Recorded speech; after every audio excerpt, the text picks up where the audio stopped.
It's part of the autism spectrum. It's social problems. People with Asperger's have a lot of social problems. They don't make friends very easily. They're very much a loner.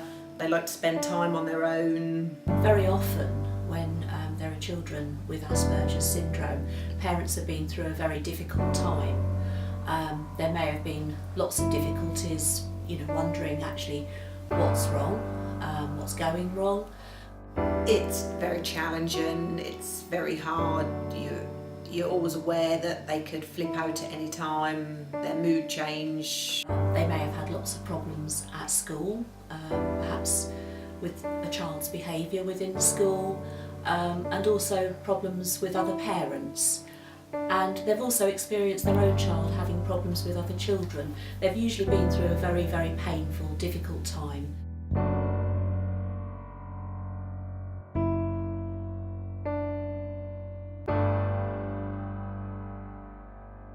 Well, it makes it harder for me to communicate with other people, so I can't join in as many activities. He was very unsettled as a baby, and obviously I've got 4, and children are unsettled, but he would never settle with anyone else. He was very much a mummy's boy. He wouldn't go with anyone else, wouldn't let anyone touch him. He couldn't be touched, he couldn't be put down. All the normal things, he wouldn't feed properly. He was just so different from my other children, the mood swings, not just terrible twos. He had it from day one, so it's completely different to my other children.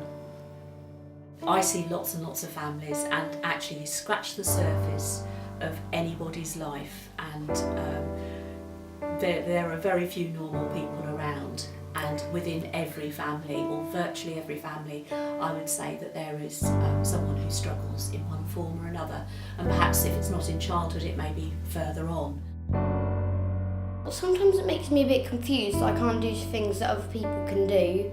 And it kind of makes me feel a bit left out in a way. Whereas the others, if they do something, I can tell them off. And that with Ben, you can't. You have to sit him down and tell him. But in short sentences, I can't go into detail with him. He just, I have to treat him, different to the others, but not in a way so he gets away with things.